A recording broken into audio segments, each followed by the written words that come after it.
വേദവ്യാസൻ എന്നറിയപ്പെട്ടിരുന്ന വ്യാസന്റെ ജനനത്തിന്റെ കഥയാണിത്. പണ്ട് യമുന നദിയിലെ കടത്തുവഞ്ചി തുഴഞ്ഞിരുന്നത് മുക്കുവ കന്യകയായ സത്യവതിയായിരുന്നു.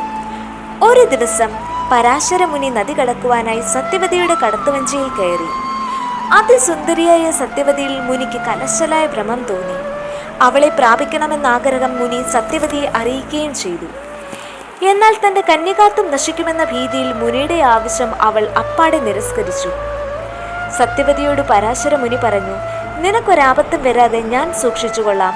മാത്രമല്ല, നിന്റെ കന്യകാത്വം നശിക്കാതിരിക്കാനുള്ള വരവും ഞാൻ നിനക്ക് നൽകാം.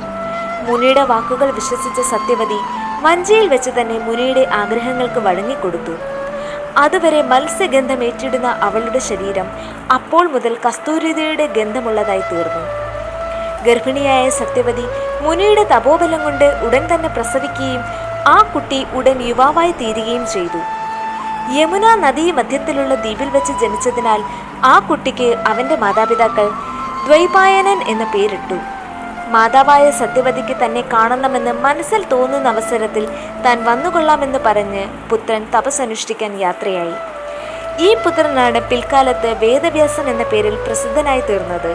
വേദങ്ങളെ 4 പകുത്തതും മഹാഭാരതം രചിച്ചതും ഈ വേദവ്യാസൻ തന്നെയാണ്. പരാശര മുനിയെ പ്രാപിച്ച് ഗർഭിണിയും മാതാവുമായി തീർന്ന സത്യവതി അദ്ദേഹത്തിന്റെ വരസിദ്ധി കൊണ്ട് കസ്തൂരി ഗന്ധിയായി തീർന്നുവെന്നു മാത്രമല്ല, കന്യകയായി തന്നെ തുടരുകയും ചെയ്തു.